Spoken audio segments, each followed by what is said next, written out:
মার্কিন যুক্তরাষ্ট্রের বাজারে বাংলাদেশে পোশাক রফতানিতে ২০% শুল্ক নিয়ে এখনই আত্মতুষ্টিতে ভোগার কোনো সুযোগ নেই বলে মনে করেন পোশাক শিল্প মালিকদের সংগঠন বিজিএমইএ।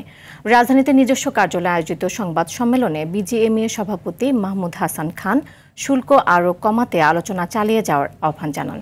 যুক্তরাষ্ট্র থেকে অন্তত উৎপাদনের ২০% তুলা আমদানি করলে শুল্কারোপে বাংলাদেশ অতিরিক্ত সুবিধা পাবে বলেও আশা করেন বিজিএমইএ সভাপতি। তবে মার্কিন শুল্ক কমাতে বড় ভূমিকা রাখায় অন্তর্বর্তী সরকারের কাছে কৃতজ্ঞতা জানান বিজিএমইএ সভাপতি।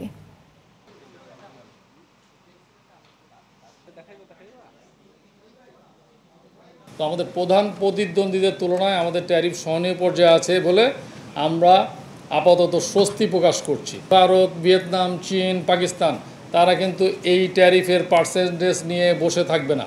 তাদের যে নেগোসিয়েশন, তাদের যে লবিং, এটা চলমান থাকবে এবং যে কোনো সময় তাদের ট্যারিফ আরও কম পর্যায়ে চলে আসতে পারে। যুক্তরাষ্ট্রের সর্বশেষ নির্বাহী আদেশে স্পষ্ট করে বলা আছে, কিছু দেশের সাথে যুক্তরাষ্ট্রের বাণিজ্য বা নিরাপত্তা চুক্তি আলোচনা এখনও চলমান আছে।